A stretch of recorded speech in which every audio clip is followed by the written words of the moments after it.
Hello and welcome back. It's Helen Godden here and you've tuned in for block 4 of our Flower Power number 2 Quilt-a-long. So far we've done our lily, our Scotch thistle, our magnolia, and now we're doing an orchid.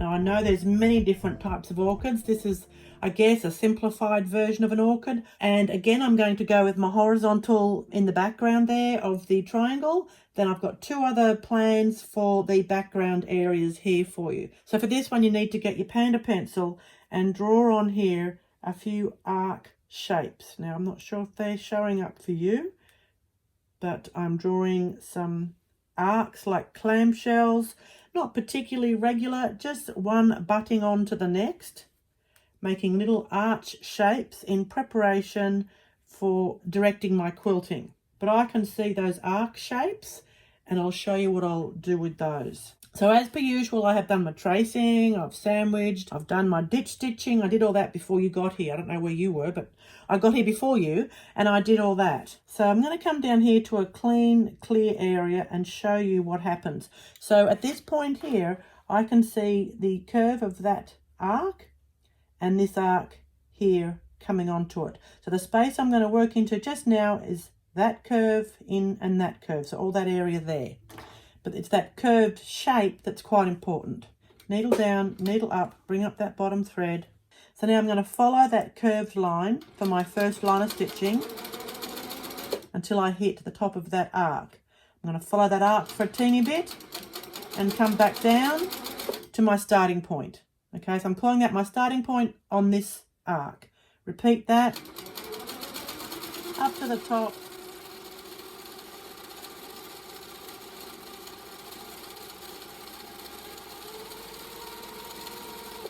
Okay, so I move along the bottom there. I need to make a new starting point. Okay, so in this next arc, I'll just do it right there so we can see. And what makes the real difference here is you can see that line of stitching is following on that arc. It's not just a square end, it's following with the curve. And that's what then gives that whole bunch of arcs, that rounded shape, to make your mind see them as a little cluster, let's say.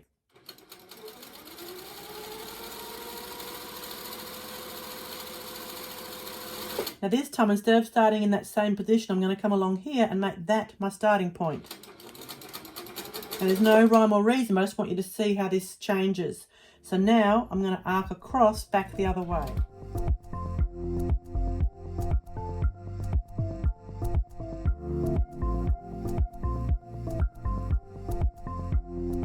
Okay, now I'm going to do this one.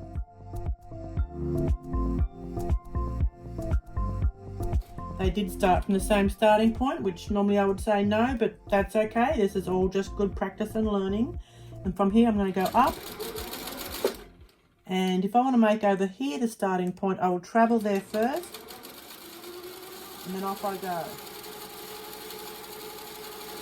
So that line of travel becomes part of that first shape anyway.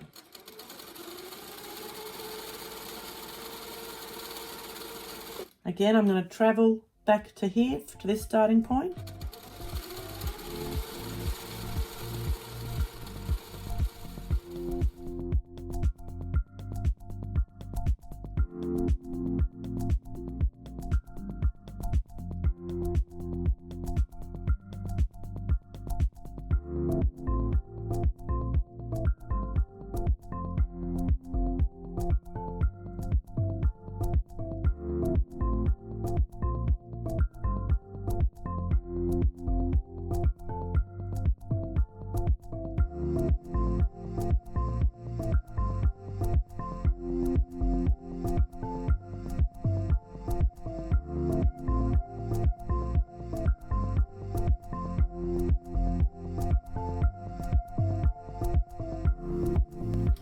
We've got one more corner down here to do.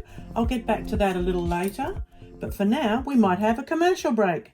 Yes, I just watched some morning television and they have those shocking ads with the people going, but wait, there's more. So I'm going to give it a go. Hello, and here we have the snazzy scissors.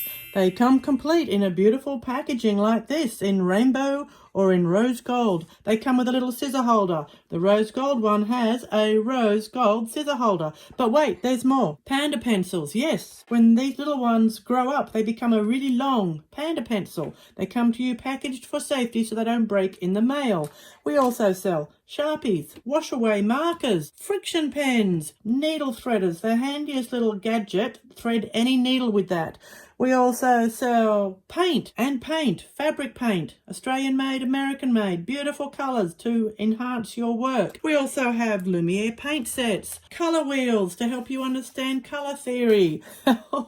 This is crazy. We also sell brushes in beautiful sets of 5, quality brushes for a really reasonable price. Bonza brush cleaner. But wait, there's more. We also have dust bunny brushes, yes, to clear out the dust in your fluffy bobbin area. And the latest addition to our family is a stick-on tape measure.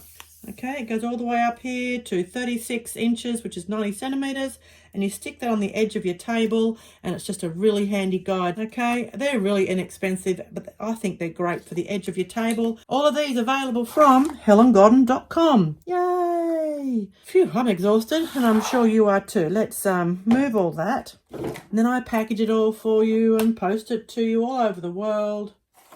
Right, where were we? Back over here with our orchid. I'm going to get stuck into those straight line quilting.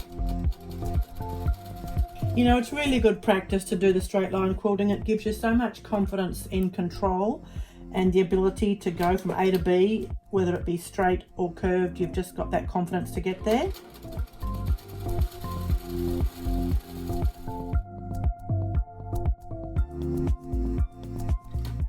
Now you can see I don't wear gloves, okay? These are an 8-inch block, but look at the size of these hands, folks. Enormous, okay? Big, sweaty lizard hands. So I don't need the gloves. But a lot of you might. It really makes a big difference having the gloves. Because even at this small block size, if you were at all doing this, okay, consider yourself in trouble, because that's naughty. I'm going to get cross now. That's naughty. What if it's a big quilt? You're just causing so much tension and stress on your hands and shoulders. Try to always work with the quilt flat, a firm grip with your hands. If your hands don't feel like they've got that grip, you need those gloves. Okay, you need those gloves. I'm going to add one of my Wonky designs in here. So this is going to be a Wonky jigsaw puzzle. There we go. So on here I am going to draw a grid, but it's not a straight grid. Okay, I'm drawing a grid. Let me rotate the job a little bit. And this will just iron away. I'm keeping them all about 1/2 inch or 1 centimetre apart. And now I'm going to come across with a curve again. So I'm making a grid, but it's a Wonky grid. Okay, it doesn't have to be perfect. In fact, Wonky is good. But just make sure it all sort of flows along. And you can see I'm drawing right over the top of my leaves there. Right, I've got a grid. I can see it. And now I'll just treat it like any other grid where we move from point to point. Okay, but this time it's going to be a Wonky jigsaw puzzle. So a jigsaw puzzle, as you know, has got the little piece with the little knobs on it. So I can see that grid. I'm not sure if it's showing up on the camera, but I can see it. I'm just going to put a little knob.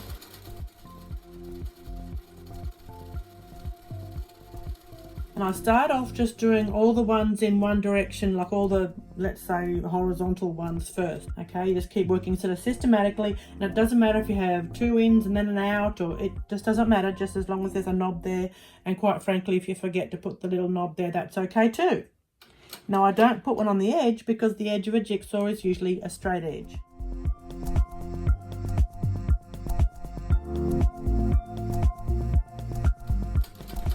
So now I'm going to start the horizontals. So again, as I go along this line, add that little knob. In or out, doesn't matter.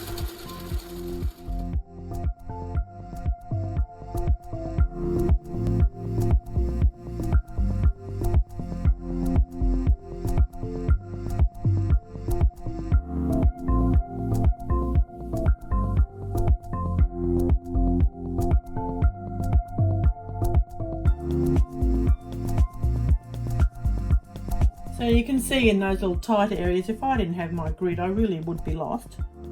Gosh, I'm loving that. I'm going to come up here to the orchid flower itself and put some details on this little part here.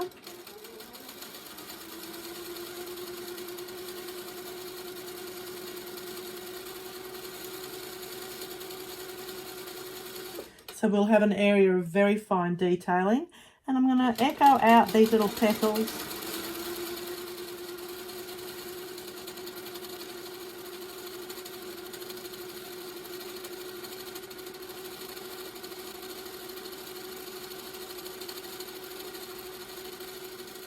You can see I'm adding just a little loop in the end, just trying to make it look a little bit more feminine and fancy.